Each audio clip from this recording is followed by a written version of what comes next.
Operators आपको पता है किस किस तरह के होते हैं? ये वाला होता है, इक्वल्स टू होता है।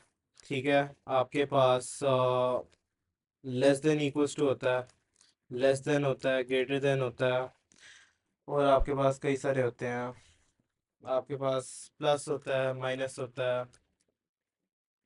ठीक है, ये सारे आपके ऑपरेटर्स होते हैं, राइट? ये बात सब एग्री करते हैं?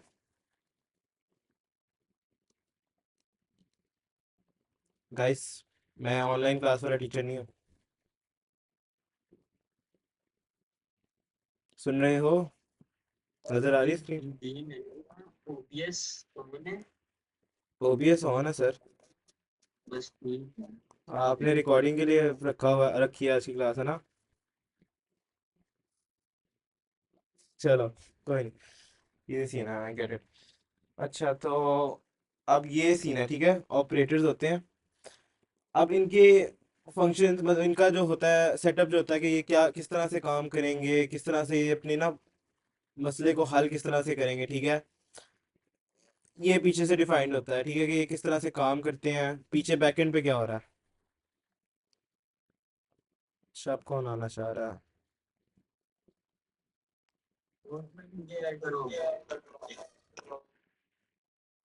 अच्छा, ठीक है।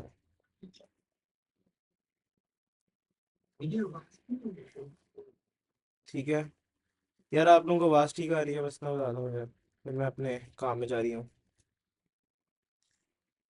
आवाज़ क्लियर है? कोई मसला तो नहीं है किसी भी तरह का? किसी को भी? मोहित, अंजिश, पार्टिसिपेट कर लो प्लीज़, जल्दी हो जाएगा काम। चलो, बेस्ट है यार। माइक खोलोगे तो पता लगेगा ना रियासत। बहुत कम आवाज़ आ रही है आज हमारी, किसी वजह से। आ रही है, कम आ रही है। अच्छा, तो अब हम लोग थोड़ा सा इनकी इम्प्लीमेंटेशन पे जाते हैं। अच्छा, तो ये हमें फंक्शन ऑपरेटर ओवरलोडिंग करनी क्यों है? मतलब हमारे पास तो पहले से डिफाइंड है। लेट्स से अगर आप एक इंट लिखते हो, int a equals to 5, assignment 5 sorry, और इंट बी। ठीक है, असाइनमेंट एक अलग ऑपरेटर होता है बाय द वे, ठीक है? असाइनमेंट एक अलग चीज़ है, और जो आपकी होती है ना। अच्छा, एक और फ़र्क बता दूं मैं बेस बनाने से पहले ना। This is not even called assignment. इसको आप लोग कहते हो कि जब आप बनाते हो ना अपने कोई कोई भी, आप इसको बनाते हो, जैसे आपने यहाँ पे बनाया, आपने इंटीजर बनाया, ठीक है, और उसके साथ ही उसको कोई वैल्यू दे दिया है या कोई और चीज़ दे दिया है, तो उसको हम असाइनमेंट नहीं कहते, उसको हम इनिशियलाइजेशन कहते हैं। कि अब ये जो हिस्सा है that is known as declaration, और उसके बाद आगे जो ये वाला हिस्सा है ना, दिस वाला, ये वाला हिस्सा, ठीक है, this part of it is known as initialization. So this is declaration and this is initialization, और ये असाइनमेंट नहीं है, ठीक है? तो जब आप करते हैं ना कुछ, और ये बाद में बहुत ज़रूरी है, ठीक है? अभी लग रहा होगा कि क्या सेंसलेस बात है, लेकिन बाद में इंपॉर्टेंट है, ठीक है? तो ये इनका फ़र्क है। तो जब आप करते हो ना कुछ इस तरह से कि लेट से इंच ए, और कल को आप, एक सेकेंड को, इंच ए इक्वल्स टू 5, और कल को आप करते हो ए इक्वल्स टू लेट्स से 6। अब यहाँ पे दिस पार्ट, जो ये वाली चीज़ हो रही है ना, this part is known as initialization, ठीक है?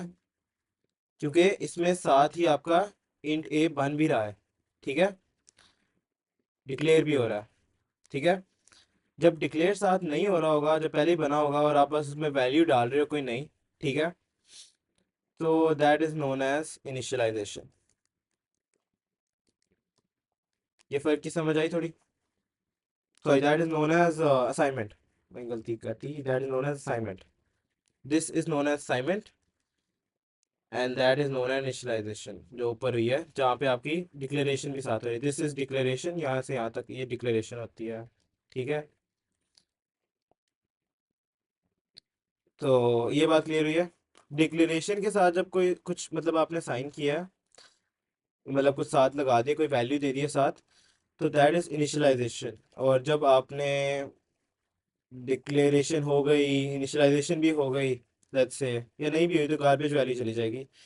कल को आप करते हो, ठीक है, डिक्लेयर किए बगैर पहले से ही बना हुआ है, आप बस ये करते हो, ठीक है, चाहे यहाँ पे कोई वैल्यू नहीं भी है, बस ऐसे ही है, यहाँ पे सेमी कॉलन आ गई, कल को आपके अगर कोई वैल्यू नहीं दी तो गार्बेज वैल्यू चली गई, राइट, अंदर ए के अंदर। तो अगर ये नहीं भी है तब भी this is known as assignment. This part is known as, this line is known as assignment. यहाँ पे असाइनमेंट हो रही है, ए के अंदर 6 असाइन हो रहा है। यहाँ पे अगर इक्वल्स टू, मतलब ये वाला ये लगा हुआ है, 5 लगा हुआ है, तो that is known as initialization. This whole part is known as initialization. ये बात क्लियर हुई है कि नहीं? क्योंकि उसके साथ डिक्लेरेशन है लगा हुआ। मोहित, अंजिश, रियासत,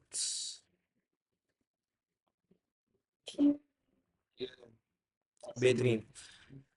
अच्छा, तो ये बात याद रखना, ये आगे काम आएगी, अभी नहीं काम आएगी। तो अब हम लोगों ने बात करनी है कि आपकी चीज़ें वर्क किस तरह से करती हैं। आपके पास जब आपको ये दो इंटीजर्स, तो मैं अपनी पुरानी कॉन्वर्जेशन पे वापस आता हूँ, आपके पास दो इंटीजर्स थे, ये और ये, आपने इनको कर दिया a+b, ठीक है, लेट्स से इसको a में वापस स्टोर करा दिया। यहाँ पे अब आपको पता है इंटीजर्स के लिए प्लस का ऑपरेशन डिफाइंड है, ठीक है, डबल्स के लिए भी डिफाइंड है, फ्लोट के लिए भी डिफाइंड है, ठीक है, प्लस का ऑपरेशन डिफाइंड है। कि प्लस क्या करेगा जब उसको दो इंटीजर्स मिलेंगे, ये बात पता है, और कंपाइलर को पता है, और वो बैकएंड पे कर भी रहा होता है। बैकएंड पे कंपाइलर पूरा इसका सेटअप होता है कि जब ये प्लस होता है बीच में दोनों के, तो बैकएंड में पूरा एक काम हो रहा होता है, कोई फंक्शन में स्पेसिफिकली एक क्लास के कोई उसने रखा होता है कोड साइड पे, उसमें जाता है और वो सारा ऑपरेशन करता है और वापस आता है, ठीक है। पूरी असेंबली होती है। और इसमें भी जब असाइनमेंट होती है, ठीक है, दिस इज असाइनमेंट ओवर है, ठीक है, क्योंकि कोई डिक्लेरेशन नहीं हो रही इस साइड पे, ए की, ए पहले से बना हुआ है और बस उसमें वैल्यू जा रही है, राइट साइड की वैल्यू है, वो लेफ्ट साइड में जा रही है, बस।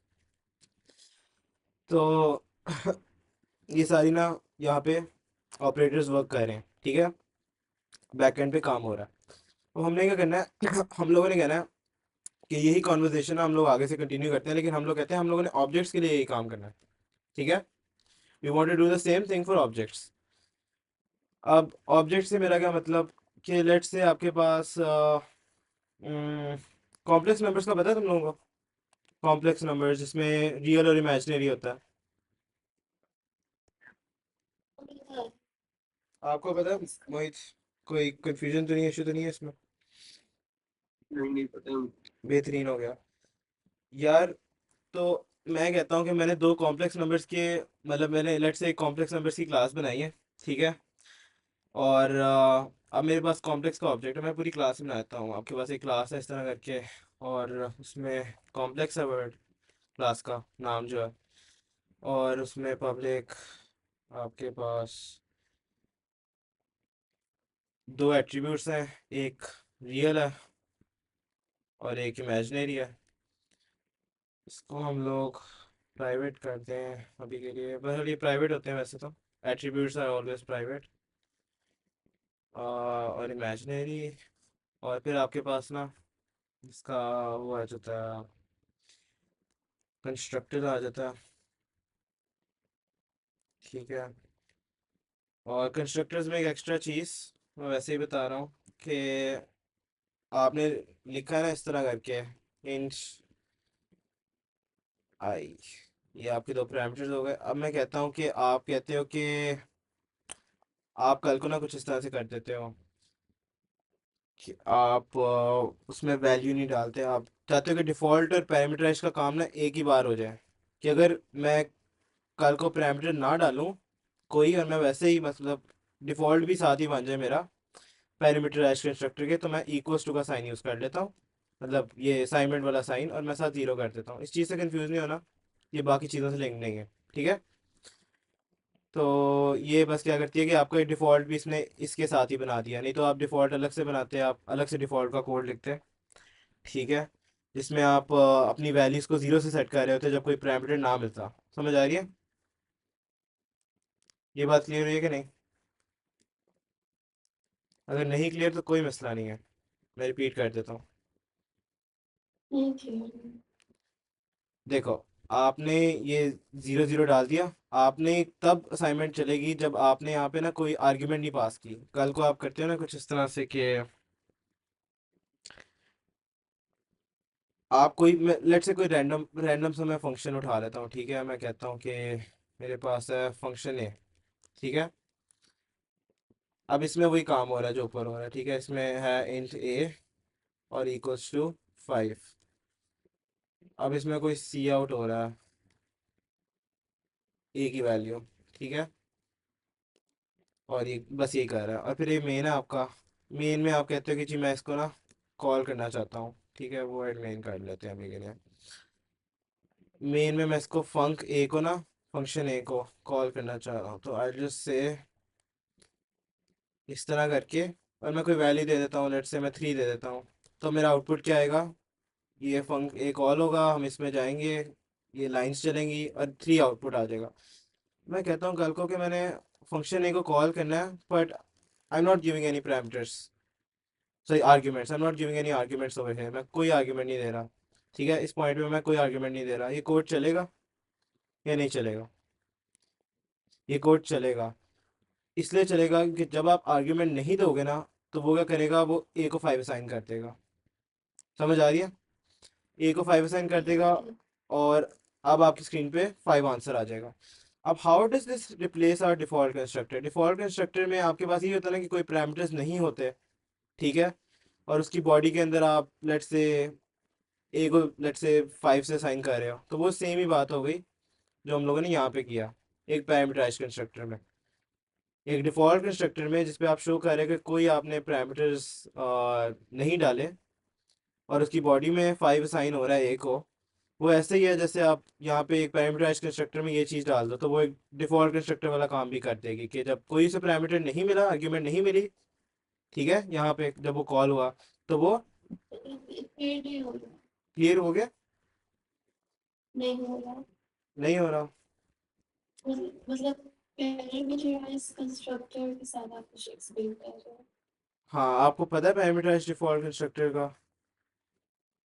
नहीं, डेटा मेंबर होते हैं ना कुछ इस तरह के। अगर आपको नहीं पता तो फिर अभी आप इस चीज़ पे इतना मतलब फोकस ना करो, आई सजेस्ट, क्योंकि ये थोड़ी लंबी डिस्कशन है कि क्या होता है। कुछ भी सोच रही थी हम्म। कि मैंने वीडियो पहले देखी थी ना, तो पहली या दूसरी थी, उसमें डुप्लीकेट्स कॉपी के बारे में बताया हुआ था। तो अभी कोड लिखा है, हम्म। इसमें हमारे पास कितनी कॉपीज जनरेट इस कोड में होगी।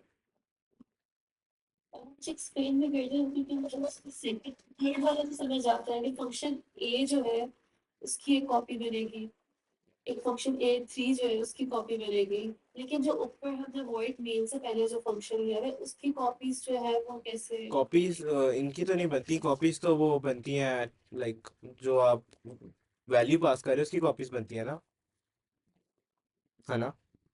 अम, हाँ, तो वैल्यू हम पास कर रहे हैं ना। हम लेट से यहाँ पे 3 पास कर रहे हैं, तो 3 की कॉपी बनी आपकी ना। 3 जगह कॉपीज बनती है। एक आपकी बनती है पैरामीटर में, जब आप पैरामीटर में कोई आर्ग्यूमेंट पास करते हो, ठीक है। ठीक है। एक आपकी कॉपी बनती है व्हेन यू आर साइनिंग, ठीक है, ठीक है। और एक आपकी कॉपी बनती है व्हेन यू आर रिटर्निंग, ठीक है। इन 3 स्टेजेस पे आपकी कॉपीज बनती हैं। तो कल को आपको लेट से इंट ए, ठीक है, और इक्वल्स टू 2, ठीक है, इंट बी इक्वल्स टू 3, और आप करते हो ए प्लस बी इक्वल्स टू ए, ठीक है। तो इस केस में आपके पास जो कॉपीज बन रही हैं, ठीक है, वो आपके पास बन रही है। आप असाइनमेंट कर रहे हैं यहाँ पे, ठीक है, this is your assignment part. तो इसकी एक ही कॉपी बनेगी, ठीक है। लेकिन आप कल को कुछ किसी फंक्शन ए में ए को डाल रहे हो और फिर वहाँ से रिटर्न भी करवा रहे हो, ठीक है। फंक ए में ए को डाल रहे हो और फिर उसे रिटर्न करवा के इस ए में डाल रहे हो, ठीक है। तो इधर कितनी कॉपी बनेगी? इसको बोल रहा हूँ। इधर एक तो ए गया ना। एक कॉपी बनेगी अब लेट्स से ये फंक ए रिटर्न भी करता है, बस इसका काम ये है कि ए लेता है एज अ पैरामीटर इंट ए और रिटर्न कर देता है ए को। That is all it does. ठीक है। तो ये दो कॉपीज क्या नहीं? नहीं, दो नहीं बनेंगी। कोशिश अच्छी थी, एक जाते हुए, एक आते हुए, और एक असाइनमेंट में। अच्छा, 3 कॉपीज। तो दैट्स हाउ इट्स डन। मतलब एक उसकी असाइनमेंट की कॉपी होगी, एक उसकी रिटर्न की कॉपी होगी, और एक उसको जो हम लोग पैरामीटर आ रहा है इसके बारे में पैरामीटर में जब आर्ग्यूमेंट जा रही है, एग्जैक्टली। ये भी थोड़ी यूजफुल चीज़ है, हमारे काम आएगी ऑपरेटर ओवरलोडिंग में। हाँ, ये अच्छी चीज़ है, आपने अच्छी चीज़ हाईलाइट कर दी है। ये अच्छी चीज़ है, ये रिवाइज हो जानी चाहिए थी। अच्छा, तो अभी आप इस पे फोकस ना करो, ठीक है। मोहित, आपको समझ आ गई इस चीज़ की? मोहित, क्लियर है? जी हाँ। बस ठीक है। आपको अंदिश इसकी समझ आ जाएगी जब आप ना पैरामीटराइज्ड और कॉपी कंस्ट्रक्टर्स पढ़ोगे, आपको उसी वक्त क्लिक हो जाएगा कि मैं क्या कहना चाह रहा था। लेकिन फंक्शंस के लिए ना, फंक्शंस की समझ आ गई कि फंक्शंस के लिए किस तरह से वर्क कर रहा है, कि जब आप आर्ग्यूमेंट नहीं डालोगे तो वो तब भी चल जाएगा 5 के साथ। ये बात समझ आ रही है? बिल्कुल। आगे में नहीं डालूंगी तब हाँ चल जाएगा, समझ आ गया। बस ठीक है, इसकी समझ आ गई तो फिर उसकी भी समझ आ जाएगी। अभी आप इससे कंस्ट्रक्टर से अपने आप को कंफ्यूज ना करो, बिकॉज इतना लिंक नहीं है। ठीक है। ओके। अब हम बात करते हैं अपने मेन काम की। जो हमारी मेन चीज़ थी, वो थी हमारी ऑपरेटर की। मैं कहता हूँ मैंने दो कॉम्प्लेक्स नंबर्स को ऐड अप करना है। मैं कर सकता हूँ? मोहित, रियासत, कोई बताए। कर सकता हूँ मैं? दो मुझे, अंदिश आप बताओ, कर सकता हूँ? ये कॉम्प्लेक्स नंबर्स हैं। मैं कहता हूँ मेरा ये मेन है, ठीक है। दोबारा से मेन छोटा सा बना रहा हूँ, उस वाला बहुत गंदा हो गया। ये मेरा कॉम्प्लेक्स की मेरी क्लास है। इसका मैं एक ऑब्जेक्ट बनाता हूँ C1, और कॉम्प्लेक्स का मैं एक और ऑब्जेक्ट बनाता हूँ C2। मैं कहता हूँ C1 plus C2 equals to C2, मतलब असाइनमेंट C2। मुझे बस अभी इतना बताओ कि ये, बल्कि ये भी असाइनमेंट भी नहीं करता मैं बस करता हूँ C1 प्लस C2। ये कोड चलेगा कि एरर आएगा? ये वाला, ये लाइन चलेगी कि एरर आएगा? सी टू नहीं चलेगा। C1 प्लस C2 चलेगा? नहीं चलेगा। यस, नहीं चलेगा। मोहित, आप क्या कहते हो? चलना चाहिए? चलना चाहिए, क्यों नहीं चलना चाहिए? अच्छा मोहित, अब देखो, इसमें दो एट्रीब्यूट्स हैं राइट, कॉम्प्लेक्स में। एक है रियल, एक है इमेजिनरी, राइट? ठीक है। आप कह रहे हो कि सिंस इंटीजर्स के लिए डिफाइंड है कंपाइलर में किस तरह से काम करते हैं।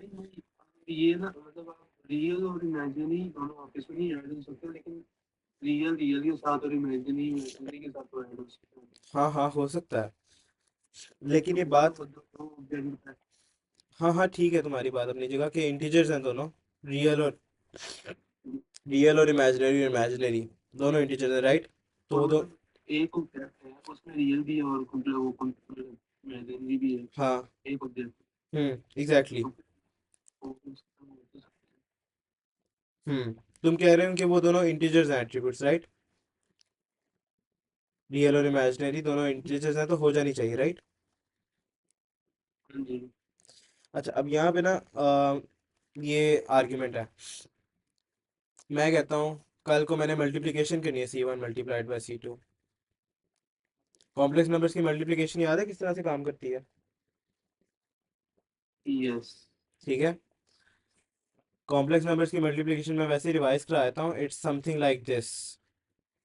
रियल, एक ऑब्जेक्ट का लेट से C1 डॉट रियल, ठीक है, multiplied by C2 dot real, ठीक है। ये रियल पार्ट की हो रही है सिर्फ, ये सिर्फ फाइनल आंसर जो है ना, उसकी रियल की वैल्यू है, ठीक है। और आपके पास आता है C1 dot imaginary multiplied by C2 dot imaginary. और क्योंकि दो इमेजिनरी जब मल्टीप्लाई होते हैं तो उनका आंसर माइनस में आता है, तो यहाँ पे माइनस हो जाएगा। यही होता है ना, इसी तरह होता है ना। और ये सिर्फ रियल पार्ट है, this is finding the real part, ठीक है। हाँ जी। डाटा अगर प्राइवेट है हमारा, हाँ हाँ तो यहाँ पे आप मेन में कैसे एक्सेस कर रहे हो? यार, अभी के लिए पब्लिक कर ले यार तू, कर ले तू पब्लिक। क्या बातें करता है। मोमेंटम बना होता है, मोमेंटम तोड़ के तू अपना पब्लिक घुसा दे। मैं भी थोड़ा, फिर ये गलती हो जाती है ना, बच्चा कंफ्यूज हो जाता है। अच्छा यार, सॉरी यार। और क्या क्या। अच्छा, ये रियल पार्ट है हमारे, मतलब उसका, ठीक है। और हमारा जो इमेजिनरी पार्ट है वो कुछ इस तरह से होता है, C1 dot real multiplied by C2 dot imaginary plus C2 dot real multiplied by C1 dot imaginary. इसकी इसकी समझ आई है आप दोनों को? मोहित और अंदिश, रियासत तो वैसे ही बड़ा समझदार है। आप दोनों बताओ।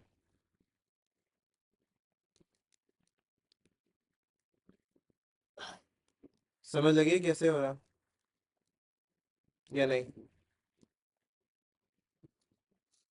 कोई बात नहीं, अगर समझ नहीं आई कोई बात नहीं, बस बता दो कि आई है कि नहीं।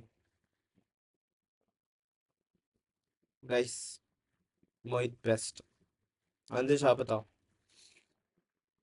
कोई टेंशन वाली बात नहीं है, कोई इशू ही नहीं है। अंदिश, आ गई समझ? अंदिश। जो सीमेंट डॉट रियल है हम्म। मल्टीप्लाई हम्म। C1, जैसे देखो ना, ये जो है ये क्या किस चीज़ में कन्वर्ट होता है? ये कन्वर्ट होता है एक रियल पार्ट में और एक इमेजिनरी पार्ट में, राइट? तो लेट्स से ये कुछ इस तरह से 3 + 4i, ठीक है। और हम इसे मल्टीप्लाई कर रहे हैं आपके, लेट्स से C2 जो है वो कंटेन करता है 2 + 1i, ठीक है। अब मैं इन्हें मल्टीप्लाई करता हूँ तो 3 + 2 6 हो गया, रियल पार्ट के लिए मल्टीप्लाई करता हूँ, 3 + 2 6 हो गया, सॉरी 3 × 2 6 हो गया। और 4 जो 4i -4 -4 हो गया। तो समझ आ रही है मैंने प्लस क्या, माइनस। तो समझ आई मैंने क्या किया रियल पार्ट के लिए। हाँ अच्छा अच्छा समझ आया। और इमेजिनरी का इस तरह से काम कर रहा है कि मैंने इसको किया इसके साथ, मतलब सॉरी 2 के साथ। और जो 3 था उसको मैंने मल्टीप्लाई कर दिया आई के साथ, 1i के साथ, ठीक है। आगे बेस्ट। अब ये सारी जो चक्कर है, ये मोहित भाई कह रहे हैं कि कंपाइलर को पहले से पता होगा। मोहित भाई, ये कंपाइलर को पहले से पता होगा कि जब दो आई, जो हमने अपने से नाम दिया इमेजिनरी, इमेजिनरी, अगर हम दो इमेजिनरीज को मल्टीप्लाई करते हैं एक दूसरे के साथ तो आंसर -1 हो जाएगा, मतलब फाइनल आंसर में -1 हो जाएगा। ये सब पता है कंपाइलर को पहले से? ना, नहीं पता ना? नहीं। तो ये सीन है, इसलिए हम लोग करते हैं ऑपरेटर ओवरलोडिंग, ठीक है। हम कहते हैं कि हम ये चीज़ डिफाइन करेंगे। कल को कोई हमारी कॉम्प्लेक्स नंबर वाली क्लास इस्तेमाल करता है तो उसको पूरा पूरा पूरे एट्रीब्यूट्स को निकाल के पूरी कैलकुलेशन इस तरह से ना करनी पड़े, वो बस C1 × C2 करे और उसका काम डन हो जाए। समझ आई? रियल पार्ट इसके लिए ये फॉर्मूलाज पूरे पूरे ना लिखने पड़े हमें। कितने मुश्किल हैं, एक दफ़ा लिखते हैं तो आसानी नहीं हो जाएगी, और बाद में बस ये करते रहें। सही नहीं है? मेन में या कहीं पे भी बताओ, सही नहीं है? ज़्यादा अच्छा नहीं है? सही है। अच्छा, तो ये सीन है। अब इनको करते किस तरह है, ठीक है, इनको बनाते किस तरह है? इनको बनाने का जो तरीका है वो बड़ा आसान तरीका है, मतलब आसान नहीं है लेकिन तरीका है बस इनको बनाने का, ठीक है। सो आप लिखते हो सबसे पहले अपनी क्लास का नाम, ठीक है। सबसे पहले क्लास का नाम कॉम्प्लेक्स, ठीक है। ये सिंटेक्स याद रखना है कि ये जो होता है ना, जैसे मैंने बताया था ना कि ये वाला हिस्सा बड़ा इंपॉर्टेंट होता है, ठीक है। ऑपरेटर का कीवर्ड, ठीक है। और फिर आता है आपका प्लस का साइन, ये आपकी हो गई क्लास का नाम, ये जो है आपका, मैं कोई अच्छा सा कलर चूज़ करता हूँ यार, ग्रे चूज़ करते हैं। ये जो हो गया ये आपका हो गया क्लास का नाम, क्लास नेम, ठीक है। और ये हमेशा ऐसे ही रहेगा, ऑपरेटर वाला जो वर्ड है ये ऐसे ही रहेगा। और फिर आप ऑपरेटर बताते हो कि कौन से ऑपरेटर के लिए आप बना रहे हैं। मैं कहता हूँ मैं अभी प्लस के लिए बना रहा हूँ, ठीक है। तो मैंने प्लस लिख दिया यहाँ पे, ठीक है। उसके बाद मैं लिखता हूँ इधर करके, मैं करूँगा कॉम्प्लेक्स, ये दोबारा मेरी क्लास का नाम है, और ऑब्जेक्ट या अदर ऑब्जेक्ट।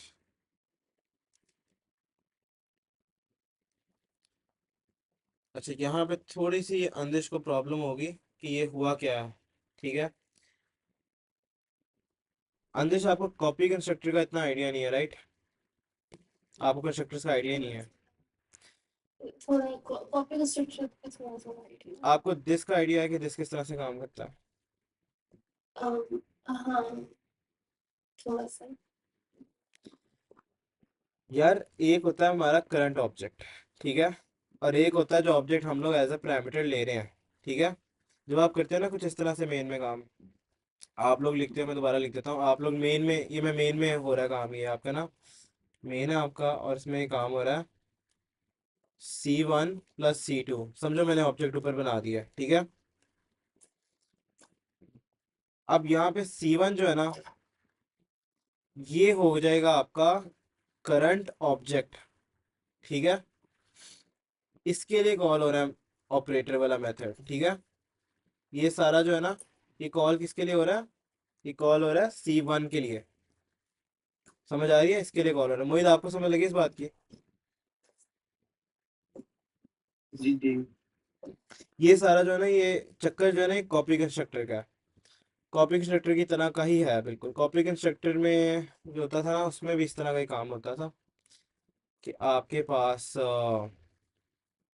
जो होता था, एक आपका करंट ऑब्जेक्ट होता है, ठीक है। जैसे आप अपना कोई बनाते हो, मैं बनाया था यहाँ पे कॉम्प्लेक्स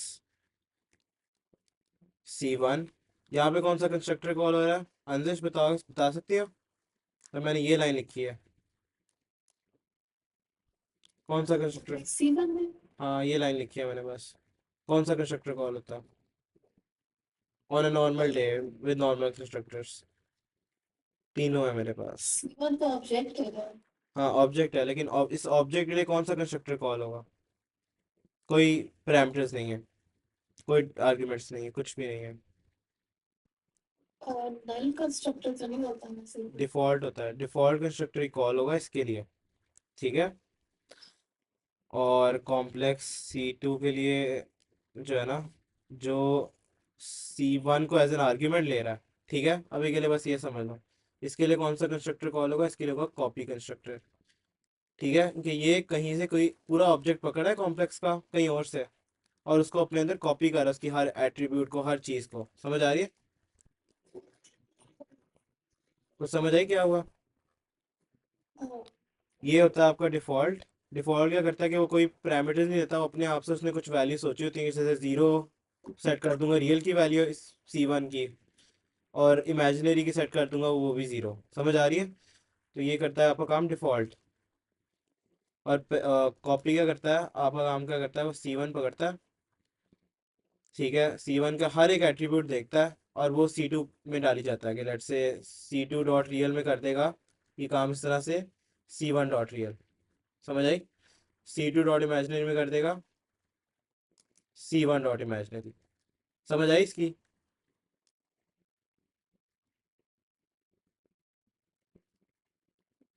कॉपी कंस्ट्रक्टर ये करता है, ये दो लाइनों का काम करता है। समझ आई?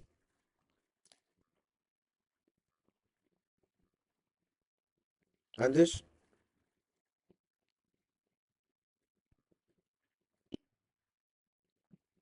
अंदिश बता सकते हैं? क्या क्या मुझे आवाज नहीं देखना।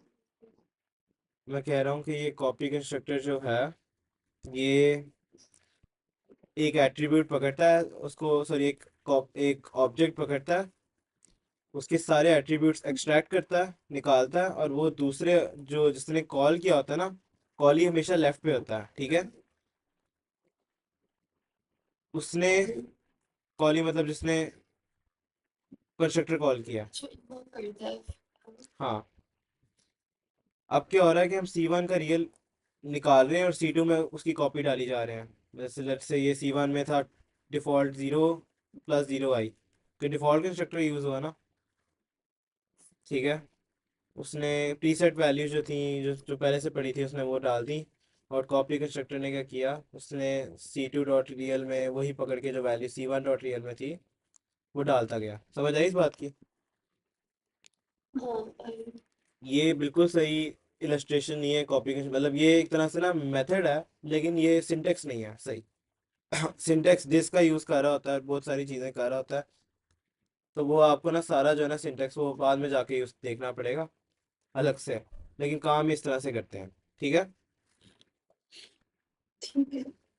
तो अब जो हमारा है ना ऑपरेटर, ऑपरेटर कहता है कि मैं थोड़े अलग अंदाज से लूँगा कोई ऑब्जेक्ट को। मैं लूँगा ऑब्जेक्ट को इस तरह से कि लेट्स से आपका C2 बना हुआ है, तो कहूँगा C2 + C1 किया ना आपने, तो मैं कहूँगा कि आपका ऑपरेटर कॉल हो गया प्लस वाला, और ये जो राइट पे है ना इसकी चीज़, प्लस वाला ऑपरेटर कॉल हुआ, और C1 जो है ये एज एन आर्ग्यूमेंट चली गई।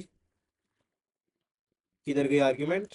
ये गई आर्ग्यूमेंट सीधा अदर ऑब्जेक्ट बन गई। समझ आ रही है? जो C1 था वो अदर ऑब्जेक्ट है, फिर C1 की कॉपी बनी और वो अदर ऑब्जेक्ट में चली गई, ठीक है। तो ये कॉपी बनती है ना जब भी आप पैरामीटर में आर्ग्यूमेंट पास करते हो, एक तरह की असाइनमेंट ही होती है वो भी।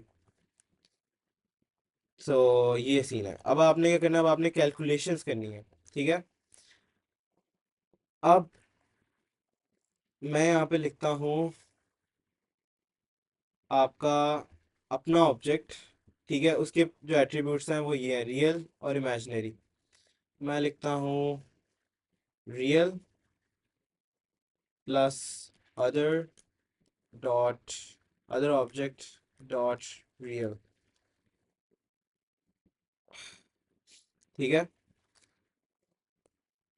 अभी मैंने यहाँ पे कॉम्प्लेक्स लिखा क्यों है? प्लस ऑपरेटर में हमेशा यही रिटर्न होता है, कॉम्प्लेक्स नंबर रिटर्न होता है ना, ठीक है। ये बात क्लियर है कि नहीं? रिटर्न करेंगे हम लोग, रिटर्न की लाइन लिखेंगे, और रिटर्न की लाइन के साथ हम लिखेंगे real plus other object dot. अब ये रियल क्या है? ये है C2, ठीक है।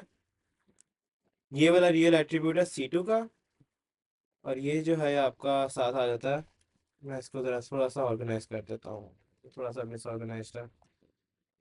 आप एक ऑब्जेक्ट बनाते हो, लेट मी जस्ट, सोच रहा हूँ इसका कोड ही कर लेते हैं।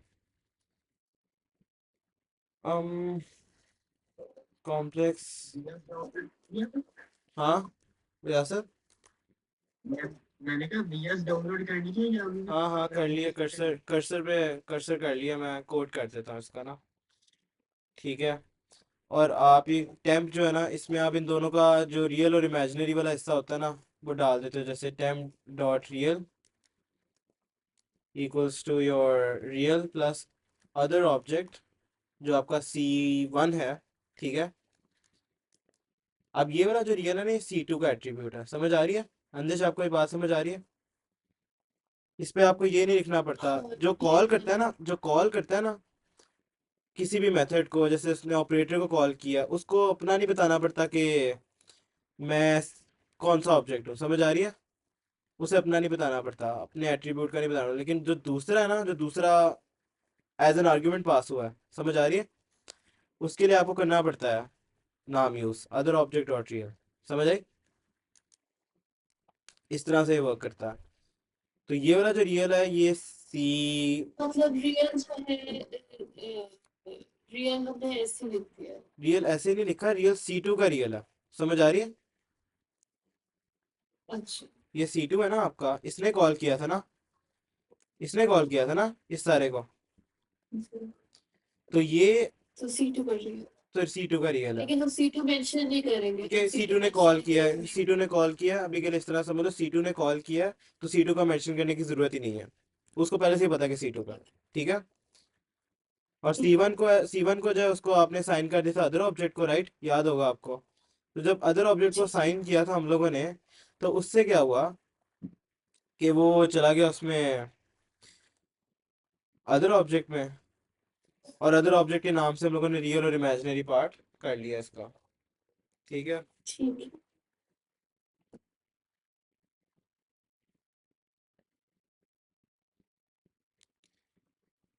बेहतरीन हो गया। अच्छा, अब इसका कोड करते हैं। कर्सर,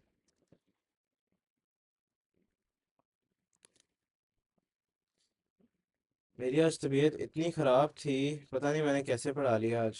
मेरी बहुत आज तबीयत ख़राब थी। आज आप लोगों को पूरा समझा के लेकिन जाना, चाहे जैसे जैसे तैसे बस। क्या एरर क्यों आ रहा? अच्छा, नेवर माइंड।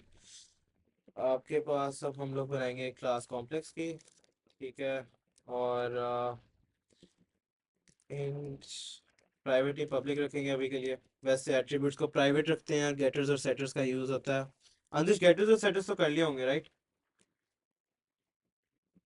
हाँ, थोड़े बहुत। ठीक है, उसने पूरी हमें वैसे ही बना दी है वैसे तो। ठीक है, और कुछ इस तरह से ये नहीं आएगा, और यहाँ पे मैं डिफ़ॉल्ट भी साथ बना रहा हूँ। समझ आई? ये जो है ना मोइज, ये इक्विवेलेंट है इसके, कि मैं अलग से करता हूँ इसको complex. Where did it go? Complex लिखा था मैंने तो।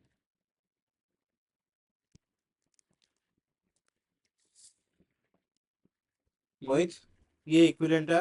ये जब मैं करता हूँ ना, ये वाली चीज़ करता हूँ, ये पूरी चीज़ जो है ना, दो कंस्ट्रक्टर्स, ये इक्विवेलेंट है। केसी से हो जाएगा? शिट, नहीं। ओके, सो मुझे पता नहीं, कमांड केसी नहीं काम कर रहा। तो कमांड केसी से नहीं कमेंट्स होते हैं। ये जो पूरी चीज़ है ना, इस चीज़ के इक्विवेलेंट है। Inch r equals to 0, int I equals to 0।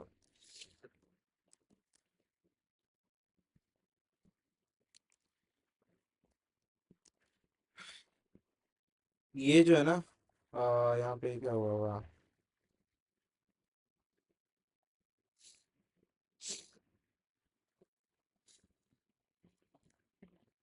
ये जो एक चीज़ है ना, वही देख रहे हो, ये पूरी इक्विवेलेंट है इसके, इन दोनों के।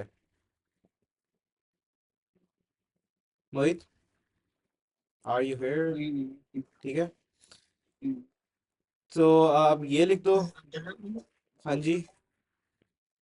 और यहाँ पे शहरों में क्या है, डिफॉल्ट को हम्म, प्लस कर दिए। क्या कर दिया मैंने? प्लस कर दिए, उन दोनों को एक साथ कर दिए। हाँ, एक तरह से एक साथ कर दिया है। ठीक है, लेकिन जब वो लिखे ना एग्जाम में कि पैरामीटराइज्ड और डिफ़ॉल्ट लिखने हैं, तो आपने अलग अलग ही लिखने हैं। ठीक है, ये नहीं करना काम, इससे नंबर जा सकते हैं आने की जगह। ठीक है, वैसे आपको जल्दी में हो, या उन्होंने कहा हो कि पैरामीटराइज्ड डिफ़ॉल्ट को भी हैंडल करें, तो वो इस तरह से होता है। एक्स्ट्रा इन्फॉर्मेशन है ये बस। अरे किस चीज़ का आ रहा? कोई एरर नहीं है यार। अच्छा, तो अब आपके पास आता है कॉम्प्लेक्स का ऑपरेटर। ठीक है, यहाँ पे मैं इसका नाम ज़रा चेंज कर लूँ, अदर ऑब्जेक्ट नाम रख लेते हैं, और कुछ भी नाम रख सकते हो आप। ठीक है, उसी नाम से वो जाना जाएगा। अब ये रिटर्न टाइप है। ठीक है, ये और ये जो है ना, ये अलग चीज़ें हैं। ठीक है, ये रिटर्न टाइप है। ठीक है, ये चेंज हो सकती है एक अलग ऑपरेटर के लिए। कोई ऑपरेटर है जिसके लिए चेंज हो सकती है रिटर्न टाइप? एग्जाम्पल कोई दे सकते हो आप लोग, कि जिस ऑपरेटर के लिए ये चीज़ चेंज हो जाए रिटर्न टाइप? कि वो कॉम्प्लेक्स नंबर नहीं रिटर्न करता ऑपरेटर, वो कुछ और रिटर्न करता है। ये वो ट्रू और फॉल्स के लिए। हाँ, वो जो होते नहीं है ये वाले ऑपरेटर्स, ये वाले बूलियन ऑपरेटर मतलब कह लो, समझ आ रही है? या ग्रेटर देन इक्वल टू या लेस देन इक्वल टू, ये बूलियन रिटर्न करते हैं। ठीक है। आपके जो ये वाले हैं ना, ये दोनों, ये याद है ये सी इन सी आउट वाले, जो सी इन सी आउट के साथ आते हैं यहाँ पे, सी आउट के बाद ये लिखते हैं ना दो, ये भी ऑपरेटर होते हैं। ये दोनों जो है, दीज आर ऑल्सो ऑपरेटर्स, ये कुछ और रिटर्न करते हैं। ठीक है। तो इस तरह से काम कर रहा होता। अभी के लिए कॉम्प्लेक्स रिटर्न टाइप है, हम लोगों ने कॉम्प्लेक्स लिख दिया। ठीक है। अंदिश आपको समझ आ रही है? अंदिश? हाँ जी। ठीक है। अच्छा, अब हम लोगों ने क्या करना है कि हम लोगों ने लिख देना है अपना एक कॉम्प्लेक्स टाइम का बनाते हैं। और हाँ, उसने बाकी काम कर दिया। टैब दबा देता हूँ और हो जाना। तो ये अब यहाँ पे इस तरह से काम कर रहा है कि हमने एक कॉम्प्लेक्स टाइम बनाया, उसने रियल लिया आपके, यहाँ पे लिखते हैं हम लोग C1 C2 भी उसने सारे ही करी जाता है यार ये। और हाँ ठीक है, ये आउटपुट नहीं है हमारे पास अभी, तो आउटपुट तो नहीं देख सकते आई थिंक। इसमें एरर किस चीज़ का आ रहा है? लेट्स सी 3 एम्बिगुअस, एम्बिगुअस क्या है? मैंने फोन कर कॉम्प्लेक्स, आई थिंक असाइनमेंट का कोई इशू होता होगा यहाँ पे।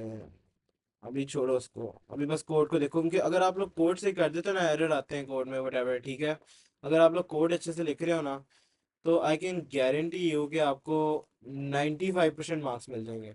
ठीक है, अगर आपका इंस्ट्रक्टर दिमागी तौर पे ठीक है। समझ आ रही है?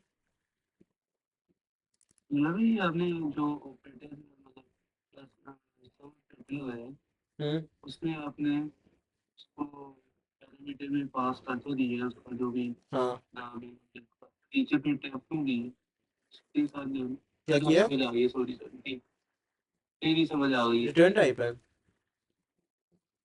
नहीं उन्हीं में उसकी बात नहीं कर रहा मैं जिसकी बात आया था मुझे समझ आ गई अच्छा, यहाँ पे हम लोगों ने कॉम्प्लेक्स टाइम बनाया और उसको हम लोगों ने रिटर्न कर दिया, और उसके एट्रीब्यूट्स को सेट करने के बाद जो कैलकुलेशन करनी थी हम लोगों ने वो कर दी। अब ज़रा हम लोग एक और बनाते हैं। अंदेश आपको इसकी समझ आ गई क्या हुआ? ठीक है।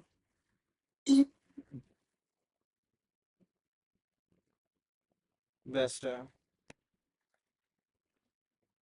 ओके, सो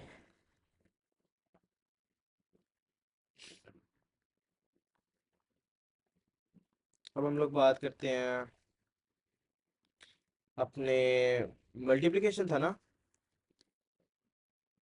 ठीक है, थोड़ा सा उसकी कैलकुलेशन मुश्किल हो जाएगी लेकिन उसकी भी बनाते हैं। अभी मुझे इसका इशू नहीं पता कि कोड चलना चाहिए, लेकिन आई थिंक इसमें कुछ वो ऑपरेटर्स अभी भी मिसिंग है। ऑपरेटर ओवरलोडिंग के कुछ ऑपरेटर्स यहाँ पे कम है, असाइनमेंट ऑपरेटर नहीं है। तो वो भी आई थिंक हमने डिस्कस ही नहीं किया, तो वो चलेगा कैसे इसके साथ?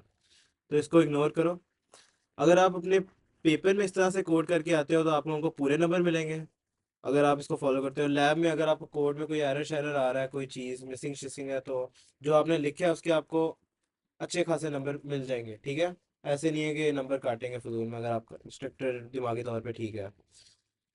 तो इस चीज़ की टेंशन नहीं लेनी कि मेरा कोड चल नहीं रहा या इस तरह का कोई मसला, तो पहले से ही बता देता हूँ। तो इसमें क्या है कि इसमें आपका बस जो ऑपरेटर है वो एस्टेरिक वाला है। ठीक है। और बाकी सब आपका सेम ही है। ठीक है।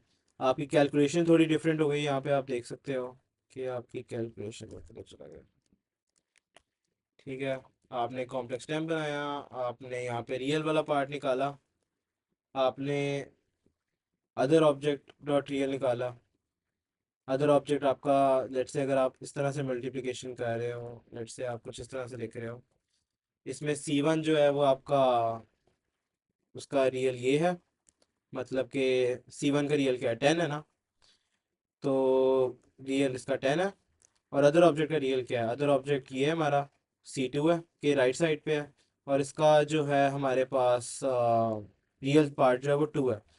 तो 10 मल्टीप्लाइड बाय 2 हो रहा, तो इट्स 20, और फिर माइनस हो रहा है, और इसमें इमेजिनरी है खाली, और इनके C1 लेफ्ट पे है। सो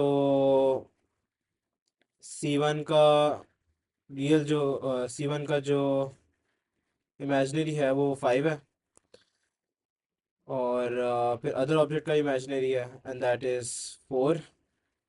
तो 5 मल्टीप्लाइड बाय 4 इस तरह करके काम कर रहा है, और फिर ये माइनस हो जाता है इसमें से, तो 20 माइनस 20, इसका तो आंसर 0 आ रहा है। यस, इसका आंसर 0 आता है, रियल पार्ट 0 है। ये बात समझ आई है या नहीं? इसको मैं अलग ऑब्जेक्ट्स बनाता हूँ, कंफ्यूजन दूर हो।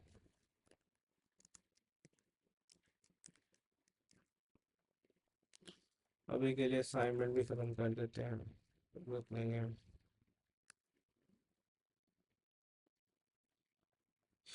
डिक्लेयर किया तो है।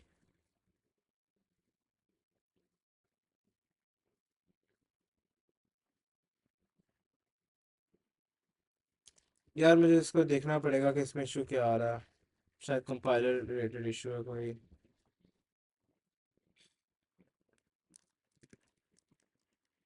मेरे को कमेंट दे रहा है। क्या यार, एरर आ रहा है लेकिन मैंने क्या चला के देखा था मैंने।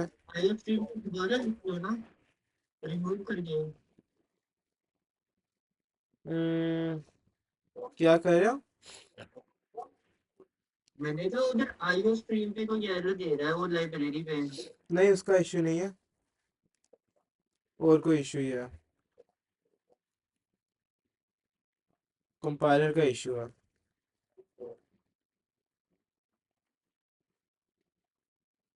एक सेकेंड, यहाँ पे सेमीकोलन नहीं है शायद, तो अभी भी एरर आ रहा है इस पे, और वो चल रहा है।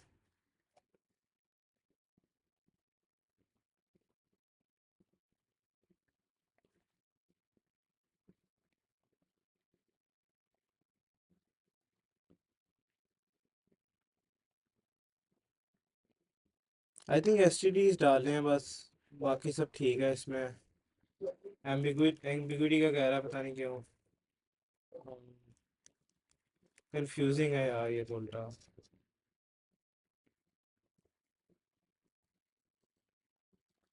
This is getting weird. यार इधर ही समझ लो, तुम लोग इस तरह कंफ्यूज हो गए। ठीक है, ये चल रहा है कोड, और वो पता नहीं क्यों कंपाइलर टू कंपाइलर वेरी करते हैं सिचुएशन थोड़ी बहुत, तो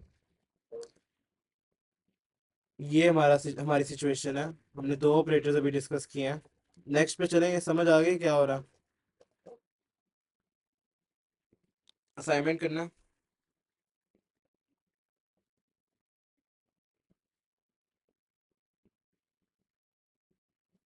समझ आ रही है यार तुम लोगों को?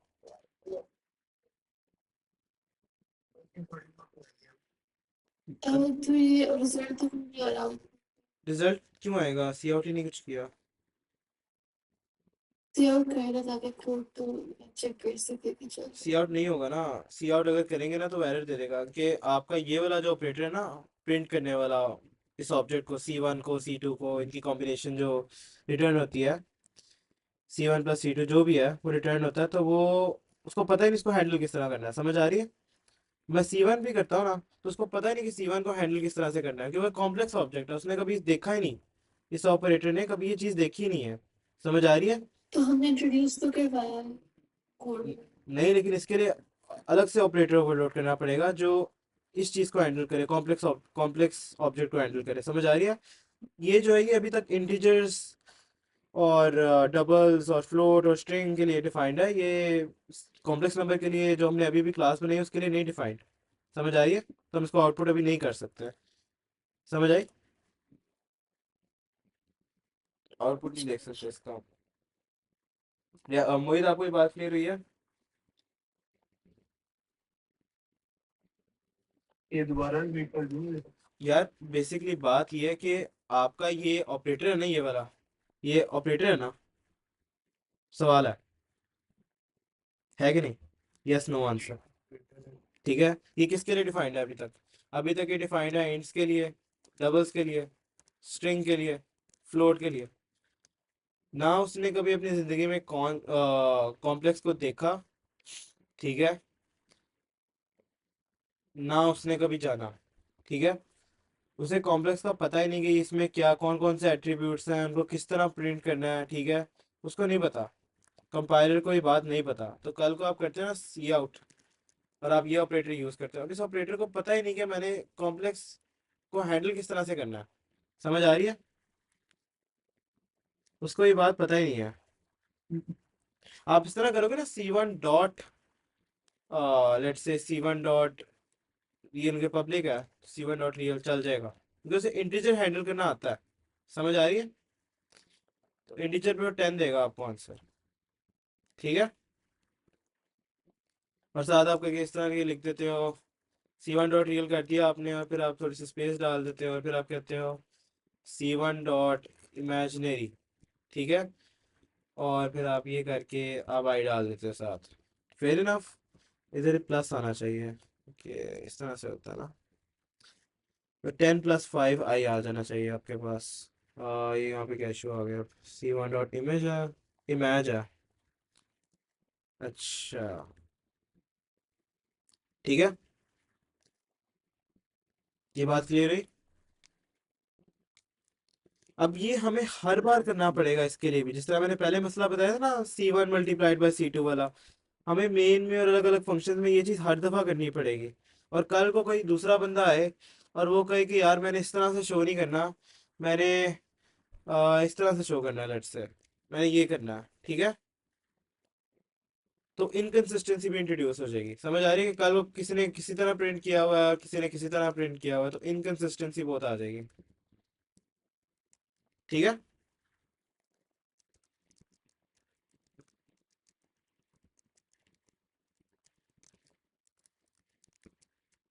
समझ आई इस बात की?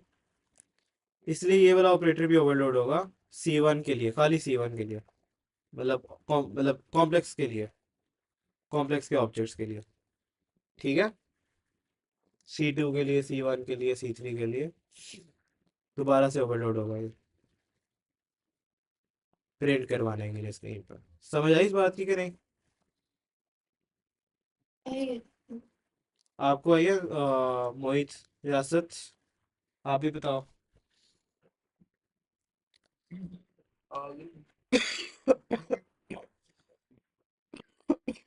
सॉरी मेरी तबीयत थोड़ी डाउन है आज।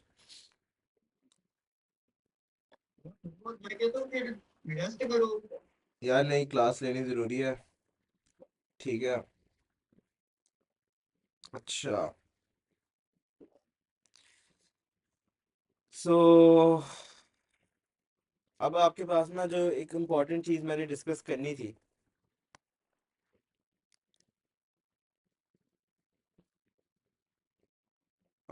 क्या था वो, दिमाग से निकल गया।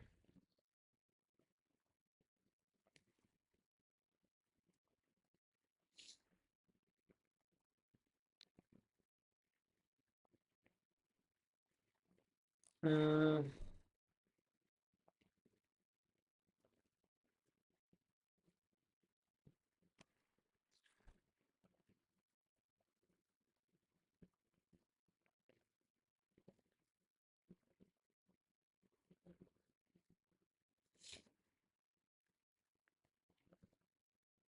हम्म,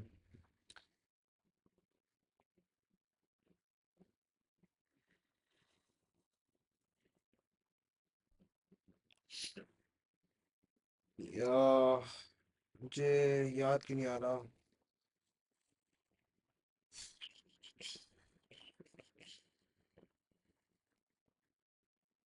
नहीं याद आ रहा। अच्छा, तो पहले हम असाइनमेंट कर लेते, फिर नेक्स्ट क्लास में कैरी कर लेंगे उसको। मैंने एक चीज़ मुझे लिख लेनी चाहिए थी, वो याद ही नहीं आ रही अब। अच्छा, तो आपकी जहाँ तक असाइनमेंट की बात है ना, तो असाइनमेंट जो होती है ना, जो मैं असाइनमेंट क्या है, असाइनमेंट है कि C3 equals to C1 plus C2। अब हमने C1 प्लस C2 वाला काम तो कर लिया, राइट, ठीक है। ये बात क्लियर है ना कि हमारे पास ऑपरेटर आ गया प्लस वाला, हमारे पास मल्टीप्लिकेशन के लिए भी काम हो रहा है, ये वाला हिस्सा हमारे कोड का हो रहा है। ये बात क्लियर है कि नहीं? Guys guys guys please, sponge किधर गया?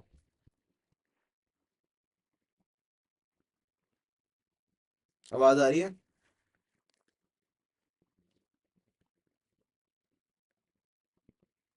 Hello hello. जी ठीक है। अच्छा, लेकिन हम लोगों ने ये असाइनमेंट नहीं की, ठीक है? ये असाइनमेंट वाला पार्ट जो ना, ये वाली चीज़ ये हम लोगों ने अभी तक नहीं की। असाइनमेंट ऑपरेटर होगा इसके लिए यूज़, ठीक है? असाइनमेंट ऑपरेटर इस चीज़ के लिए यूज़ होगा, और जो भी इधर से राइट पे आंसर होगा ना, चाहे कल को आप C1 करते थे खाली, यहाँ पे भी असाइनमेंट ऑपरेटर यूज़ हो रहा है कि राइट से वो वैल्यू पकड़ के लेफ्ट में डालना चाहता है, तो ये असाइनमेंट ऑपरेटर वाला काम हो रहा है, ठीक है? तो ये इस तरह से होता है। C3 को भी आप कल को आप ये कर सकते हो, C2 कर सकते हो, एंड क्योंकि आपका जो C3 है वो पहले का बन चुका हुआ है, इसलिए दिस पार्ट इज असाइनमेंट। अगर आप C3 पहले से आपका ना बना होता, ठीक है, तो फिर ये इनिशियलाइजेशन होती। ये बात हम डिस्कस कर चुके हैं। तो ये जो असाइनमेंट ऑपरेटर है ये सिर्फ तब कॉल हो रहा है जब हम बगैर डिक्लेरेशन पहले हो चुकी है, C3 पहले बन चुका है, और अब बस हम उसको साइन कर रहे हैं कोई और वैल्यू किसी और चीज़ की, असाइनमेंट ऑपरेटर तब चलता है। तो इसका जो सिंटेक्स है वो थोड़ा सा कंफ्यूजिंग है, ठीक है? और नंबर नहीं, क्या करूँ मैं, कॉम्प्लेक्स और असाइनमेंट ऑपरेटर, स्पेस भी डाल सकते हैं इनके दरमियान, फ़र्क नहीं पड़ता उससे कोई, ठीक है? और कॉम्प्लेक्स और ऑब्जेक्ट, कॉपी नहीं बना सकते हम इसमें पहले, अच्छा, अदर ऑब्जेक्ट,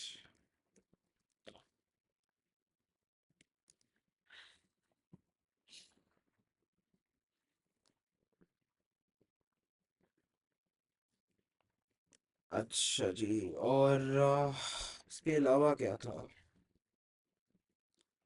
उसके अलावा हमारे पास था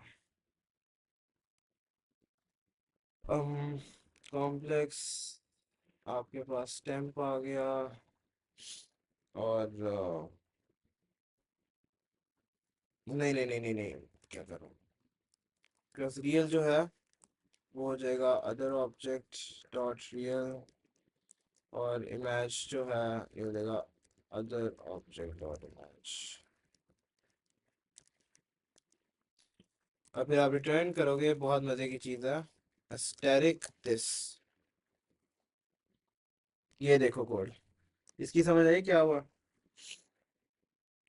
ये हमारा दिस दिस पता है आपको? मतलब जो भी चीजें दो लाइंस हमने ऊपर लिखी है वो सारी रिपीट हो रिटर्न होंगी। बेसिकली हम लोगों ने क्या किया, हम लोगों ने कहा कि C3 है ना हमारे पास, C3 में पहले से इनिशियलाइजेशन हो भी सकती है नहीं भी हो सकती, ठीक है, फर्क नहीं पड़ता। C3 है ना हमारे पास यहाँ पे, ठीक है? अब C3 के लिए C3 ने असाइनमेंट ऑपरेटर कॉल किया और C1 आर्ग्यूमेंट के तौर पे ले ली, अदर ऑब्जेक्ट C1 है, ठीक है? इसको भी बोल जाओ, ठीक है?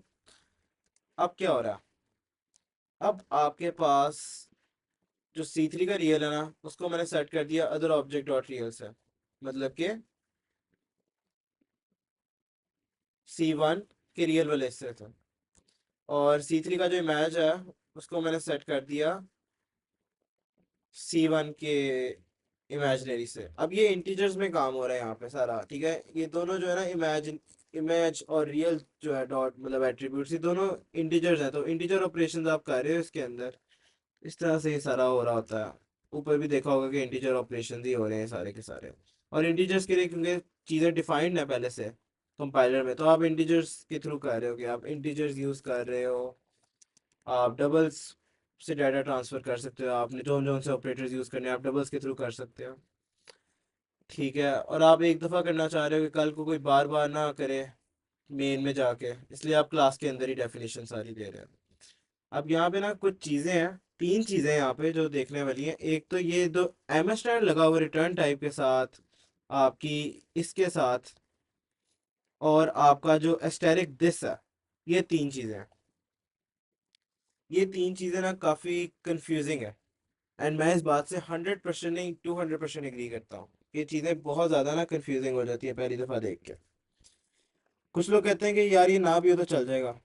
मोहित, आपके ख्याल में ये चल जाएगा अगर ये ना हो एम स्टैंड?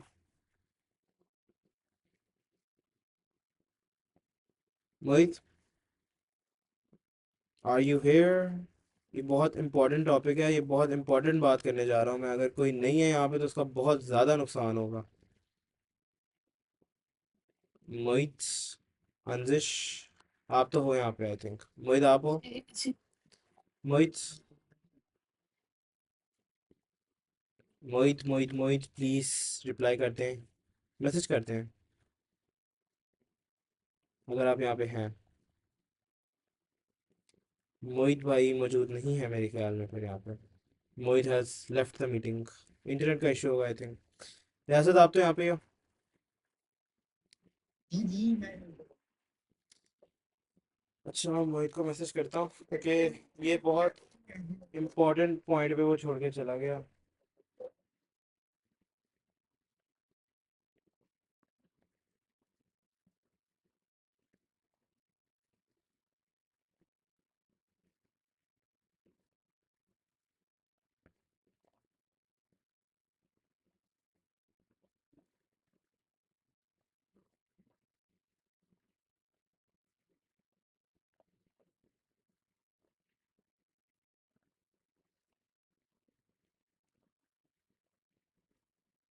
सर। हम्म। यार ये जो पढ़ाया है हम्म। ये जो overloading, हाँ ये इतना मुश्किल क्यों लगा वैसे? यार, ये ऑपरेटर ओवरलोडिंग जो है ना, ये अभी तुम्हें मुश्किल लग रही है? समझ तो आई है किया क्या, लेकिन मुश्किल लग रहा है। देखो, ये ना जो इसकी चीज़ें हैं ना वो इतनी चेंज नहीं होती। ये बस एक दफ़ा अच्छे से समझना होता है, ठीक है? मतलब तुमने एक दफ़ा अच्छे से देख लिया, समझ लिया, तुम्हें याद जाएगा कि क्या हुआ था, राइट? कल को जब तुम करोगे ना तो तुम्हें याद होगा, ठीक है? ऐसे नहीं कि तुम्हें याद नहीं होगा, बस थोड़ी बहुत प्रैक्टिस करनी है दोबारा से एक दो बार ना। इस क्लास के लिए, कुछ डिफरेंट क्लासेस के लिए इनको रिपीट करना होता है। हैंड हैंड रिटन समझ आ रही है? एक दफ़ा पेज पे लिख लिया, एक दफ़ा पेज पे लिख लिया, रिपीट करते गए। क्या? हैंड रिटन बार बार इसके वो सिंटेक्स को जुबानी के हाथ हाँ, अच्छे से सिंटेक्स को समझना ज़रूरी है। मोहित, आप यहाँ पे ही हो? बहुत इंपॉर्टेंट पार्ट था इसलिए मैं रुक गया था। नो नो कोई इशू हो गया कोई इशू नहीं, आप क्लियर है? बेस्ट है। ठीक नहीं है। यार जो मैं पार्ट बताने लगा था वो ये चीज़ है। ये चीज़ बहुत इम्पोर्टेंट है। इसको ना मैं करता हूँ, एक सेकंड को।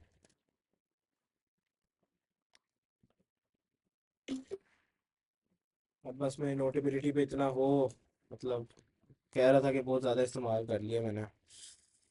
ठीक है। अच्छा जी। अब यहाँ पे एक ये चीज़ है। यहाँ पे एमस्टैंड क्यों डाला भाई मैंने? यहाँ पे भी क्यों डाला हुआ है एमस्टैंड ये वाला? और यहाँ पे एस्टेरिक दिस क्या है भाई? हम लोग क्या बना रहे हैं? हम लोग बना रहे हैं एक असाइनमेंट ऑपरेटर, ठीक है?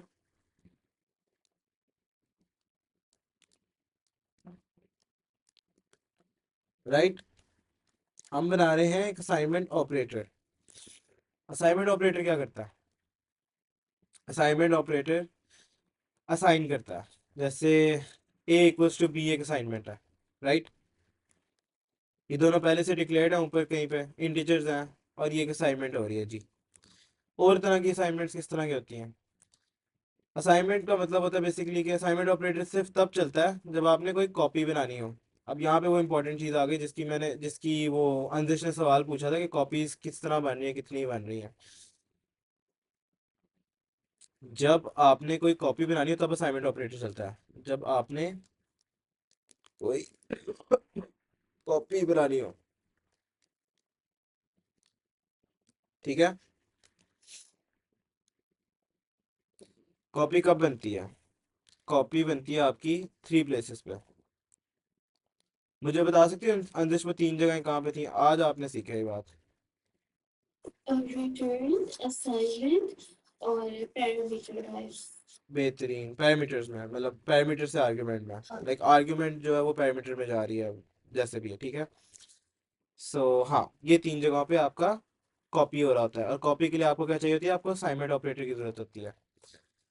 अब हम लोगों ने पढ़ा था, अंदेश आपको ये बात क्लियर होगी अच्छे से, कि हम लोग कॉपी को अवॉइड करने के लिए हम लोग एक चीज़ करते हैं, वो होते हैं बाय रेफरेंस पास करना। बाय रेफरेंस गो थ्रू किया था ना? बाय रेफरेंस वाली वीडियो? नहीं, नहीं, चलो कोई बात नहीं है। वैल्यू वाली बाय उसकी वैल्यू चाहिए। By value versus by reference वाली एक वीडियो थी। By value versus by reference, ये वीडियो थी। नहीं, नहीं। नहीं। मोहित और रियासत, आप लोगों को पता है बाय वैल्यू बाय रेफरेंस का डिफरेंस?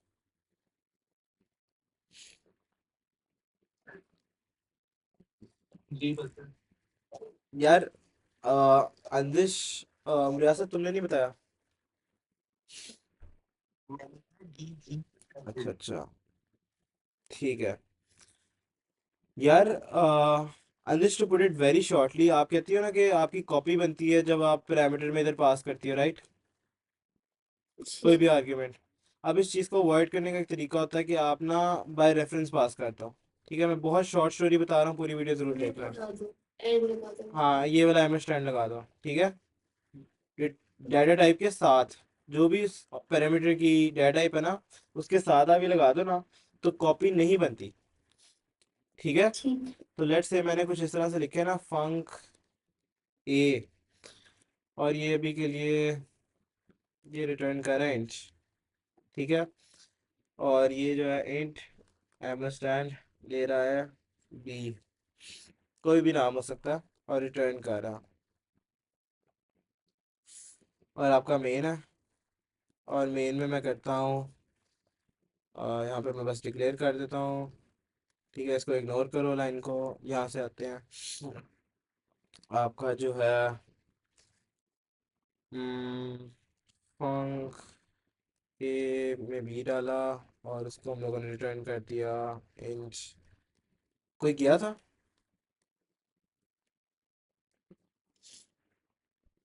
कोई छोड़ के गया था? मोहित चला गया? मेरी भी इधर ही है। अच्छा, और आपने क्या किया? आपने ये में डाल दिया। अब इसमें मुझे बता सकते हो अंदेश के कितनी कॉपीज क्रिएट हो रही हैं बी की? इधर से लेके एंड तक बी की कितनी कॉपीज क्रिएट होती हैं? एक ही को एक तो रिटर्न में बन रही है, एग्जैक्टली, exactly. और एक जो है हमने जो फंक्शन को मेक के अंदर कॉल किया उसमें बन रही है। किधर बन रही है? कॉल जब कॉल किया तब बन रही है, और एक जो इंट के साथ असाइन किया तब बन रही इन के साथ, ए के साथ, यहाँ पे साइमेट्री, एक ये और एक रिटर्न करते हुए, इधर कॉपी नहीं बनी। है। N B is equals to 5p। वो छोड़ दो, ठीक है।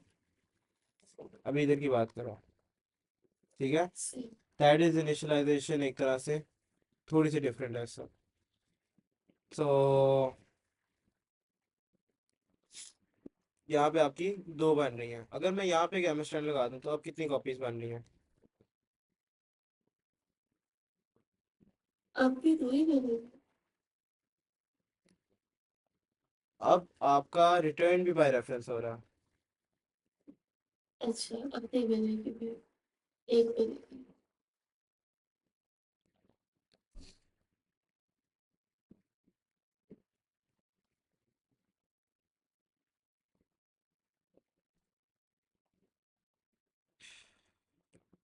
ठीक है, तो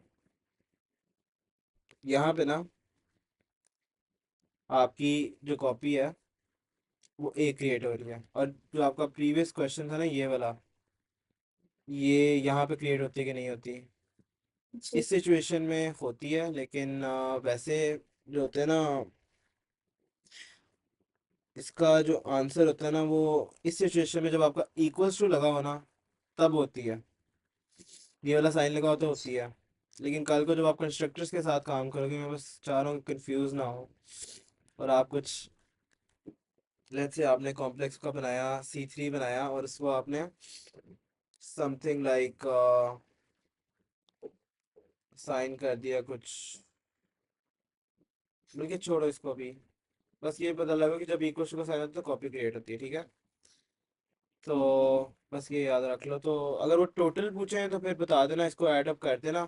लेकिन अगर टोटल ना पूछे, सिर्फ इस लाइन का पूछें तो बता दें। वैसे तो कॉपी वाला क्वेश्चन आता नहीं है कि कितनी कॉपीज बन रही है।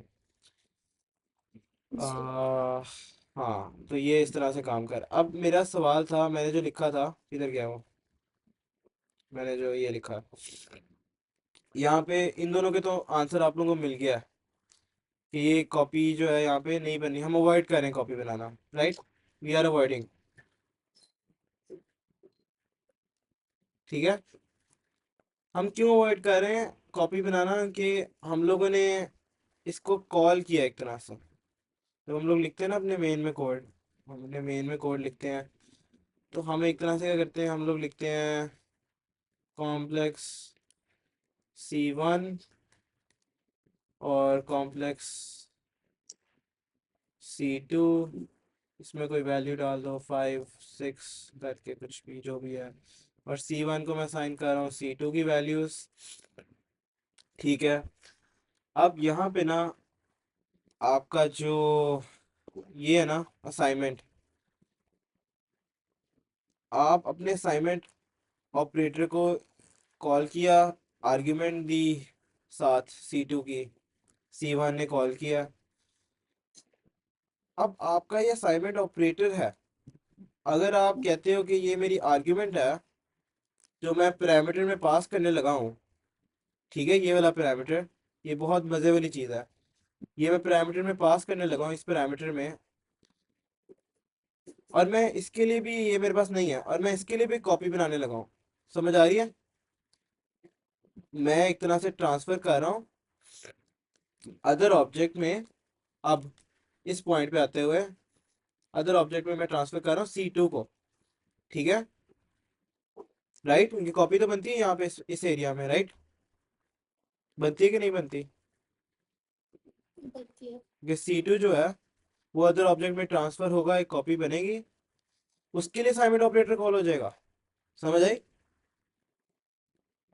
अदर ऑब्जेक्ट ने असाइनमेंट ऑपरेटर कॉल कर दिया आगे से, अगर ये एमस्टैंड ना होगा यहाँ पे। समझ आ रही है, अदर ऑब्जेक्ट ने कॉल कर दिया असाइनमेंट ऑपरेटर C2 के साथ एज आर्ग्यूमेंट लेते हुए, ठीक है। अब उस अदर ऑब्जेक्ट ने जब असाइनमेंट ऑपरेटर कॉल किया तो C2 की एक कॉपी गई उसके अदर ऑब्जेक्ट में। समझ आ रही है, इस अदर ऑब्जेक्ट का जो पैरामीटर था अदर ऑब्जेक्ट इस ऑपरेटर में, उसके लिए लाइन दोबारा चली अदर ऑब्जेक्ट वाली। समझ आई, और यहाँ पे भी असाइनमेंट होनी है अब, और ये लूप में चलता रहेगा इन्फिनेटली, और कभी आपकी असाइनमेंट हो नहीं पाएगी, क्रैश कर जाएगा कोड। समझ आई, क्योंकि आपका असाइनमेंट ऑपरेटर डिफाइंड ही नहीं, वो अगले असाइनमेंट ऑपरेटर में चला जाएगा, और वो भी डिफाइंड नहीं, वो भी गलत तरह से डिफाइंड है। ये बात समझ आ रही है आप लोगों को, कॉपी को बनाना अवॉइड करना है इसमें, असाइनमेंट ऑपरेटर में कॉपी बनानी अवॉइड करनी है, कि यही तो कॉपी बना रहा है, ठीक है। अगर इसी के अंदर हम एक कॉपी बनाने की कॉल कर देंगे तो वो इसी में इन्फिनेटली लूप करने लग जाएगा। रिटर्न की भी यही सिचुएशन है कि वो दोबारा इन्फिनेटली लूप करने लग जाएगा, वो एक और कॉपी असाइनमेंट ऑपरेटर में चला जाएगा, एक और असाइनमेंट ऑपरेटर में, और उसमें फिर वो करने लग जाएगा काम। रियासत मोहित, ये बात क्लियर हुई है कि नहीं।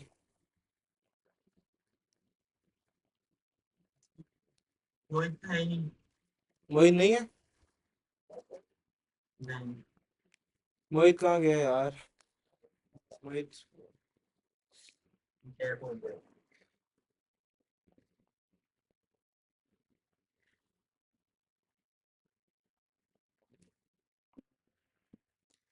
मोहित आप कितनी देर से गए हुए थे? ये मेरा नेट इशू आ रहा था 3-4 मिनट हो गए। मोहित आपको ये चीज़ समझ लगी है कि मैंने यहाँ पे, अगर मैं ये एम स्टैंड हटा देता हूँ, ठीक है, तो ये एम स्टैंड मैंने हटा दिया यहाँ पे।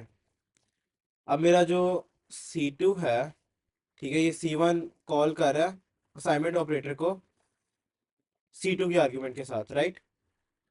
मैंने आपको बताया था कि जब भी कॉपी बनती है आपके असाइनमेंट ऑपरेटर कॉल होता है। यहाँ पे अगर आपका एम स्टैंड नहीं है, बाय वैल्यू कॉल हो रहा है, तो आपका ये वाली लाइन चलेगी ना, कॉपी बनाने वाली। असाइनमेंट ऑपरेटर ही कॉपी बनाता है, तो C2 जो है वो अदर ऑब्जेक्ट के अंदर कॉपी बना रहा है। समझ आ रही है क्या हो रहा है? जी जी। इसके लिए दोबारा असाइनमेंट ऑपरेटर कॉल हो जाएगा। समझ आई? ये अदर ऑब्जेक्ट आपका फिर बन जाएगा आपका कॉली, ठीक है। और जो C2 है ना, वो आपकी आर्ग्यूमेंट दोबारा बन जाएगी, और एक और ये कॉल हो जाएगा फिर अदर ऑब्जेक्ट के असाइनमेंट ऑपरेटर के लिए दोबारा से, ठीक है। और अदर ऑब्जेक्ट का जो असाइनमेंट ऑपरेटर है, उसमें भी ये इशू है कि उसका जो पैरामीटर है अदर ऑब्जेक्ट, वो भी बाय वैल्यू है। तो अब क्या होगा कि C2 जब उधर जाएगा तो C2 को दोबारा असाइनमेंट परफॉर्म करनी पड़ेगी, कॉपी बनानी पड़ेगी अपनी उस अदर ऑब्जेक्ट में, और उसके लिए दोबारा असाइनमेंट ऑपरेटर कॉल हो जाएगा, तो एक इन्फिनिट लूप शुरू हो जाएगी, अगर हमारे पास ये नहीं है, बाय रेफरेंस वाली चीज नहीं है। समझ आई या नहीं आई? समझ लीजिए। नहीं आई समझ? आपको याद है अंदेश ने बताया, मतलब अंदेश को मैंने बताया था कि आपकी कॉपी कब कब बनती है, जी जी, वो तो मुझे बताया। ठीक है। आपकी कॉपी कब कब बनती है? आपकी कॉपी बनती है जब आप असाइनमेंट, मतलब लाइक पैरामीटर में पास कर रहे हो आर्ग्यूमेंट को, आप रिटर्न कर रहे हो, और आप बेसिक असाइनमेंट होती है।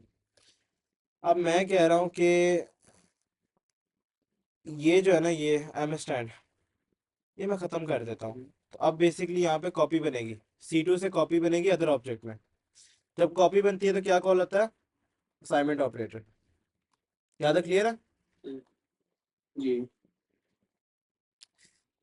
अब अदर ऑब्जेक्ट, आपकी लाइन जो वैल्यूड होगी वो ये लाइन शुरू हो जाएगी। पहले आपकी ये लाइन थी, ये वाली लाइन थी पहले आपकी, C1 के लिए कॉल हुआ। आप C1 में जाते ही ना आपको कॉपी बनानी पड़ गई अदर ऑब्जेक्ट में C2 की। समझ आ रही है? क्योंकि आपके पास एम स्टैंड नहीं था।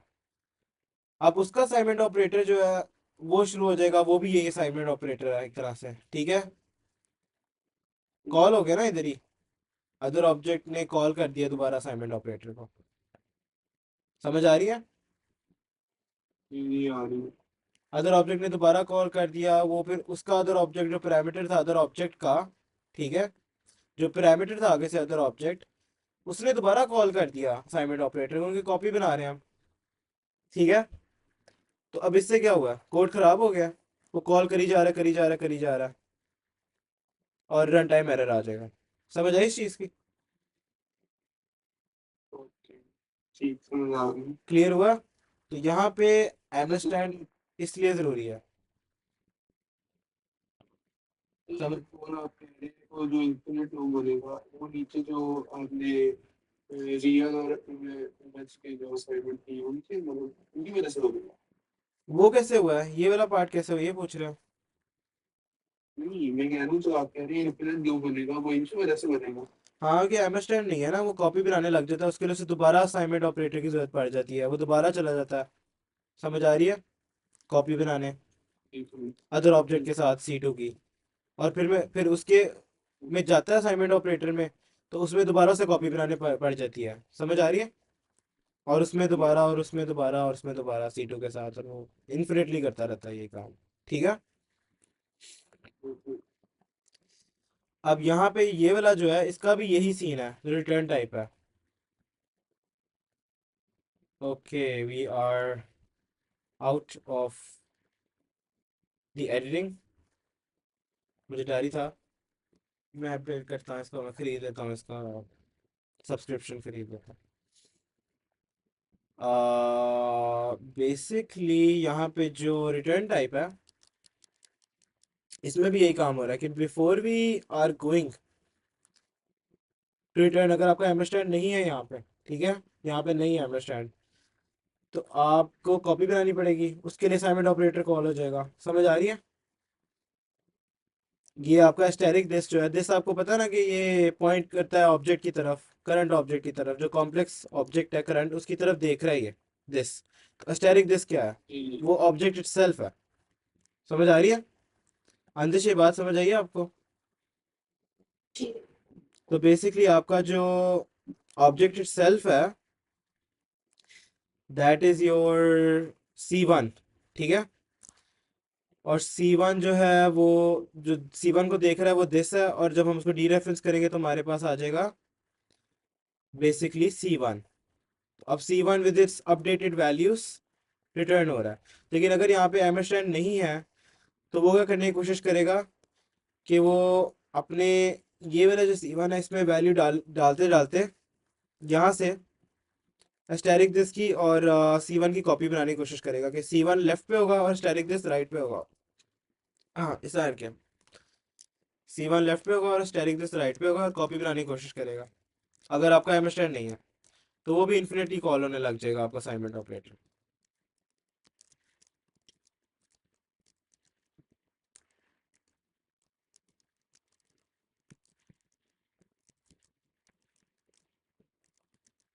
समझ आई?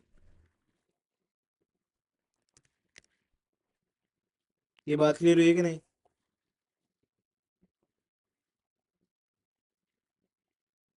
गाइस गाइस गाइस, ये बात क्लियर हुई कि नहीं? हम स्टैक के साथ दिस को यूज कर रहे हैं, तो इसका मतलब हम मेमोरी के अंदर एक्सेस कर रहे हैं ना, क्या कह रहे हैं हम लोग? हम स्टैटिक के साथ एक्सेस कर रहे हैं, रेफरेंस डिफरेंस कर रहे हैं मतलब। डी रेफरेंस कर रहे हैं, तो बेसिकली हम उस एड्रेस पे ट्रैवल कर रहे हैं और उस वैल्यू तक जा रहे हैं, ठीक है। Let me just open note, drawing है, कोई भी आ जाए मेरे इसमें होगा, ड्राइंग, ड्रॉ, ओके।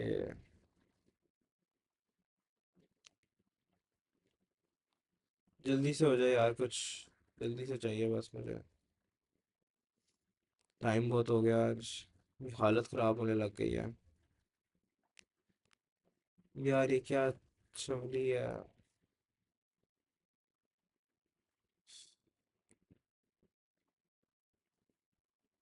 बस ये देखो, आपके पास दिस जो है वो एड्रेस है, ठीक है।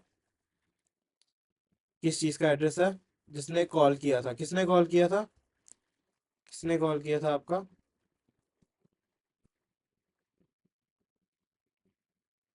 कॉल किया था, मैं भूल गया हूँ, C1 ने कॉल किया था। सो C1 ने अगर कॉल किया था तो दिस जो है वो C1 को देख रहा है, राइट। तो अब हमारा C1 को ही देख रहा है, तो हम इसको स्टैटिक करेंगे। हमने C1 को चेंज कर दिया इससे पहले ना, C1 की कोई चीज़ें हम लोगों ने ना, C1 को ही देख रहा, तो बेसिकली आपका C1 लेट से ये है, ठीक है। और दिस जो था ना वो C1 को देख रहा था, ठीक है। और इसमें अभी 0 + 0 i पड़ा था, मतलब ये दो पड़े थे इस तरह करके एट्रीब्यूट्स। तो आपने क्या किया, आपने दिस के थ्रू ना इनको चेंज कर दिया, या मतलब ऐसे इनको चेंज कर दिया, तो ये अब हो गया लेट्स से 3 हो गया और ये 4 हो गया। और फिर आपने दिस के थ्रू ट्रैवल किया, स्टैटिक लगाया, तो आप ट्रैवल करोगे और आपने वैल्यूज़ मतलब ये पूरा कॉम्प्लेक्स नंबर गेट कर लिया, और फिर आपने वो चीज़ रिटर्न कर दी। समझ आई? तो एक तरह से आपने अपना कॉम्प्लेक्स नंबर रिटर्न किया, कि स्टैटिक दिस आपका कॉम्प्लेक्स नंबर है इस केस में। अच्छा, तो हम लोगों ने 3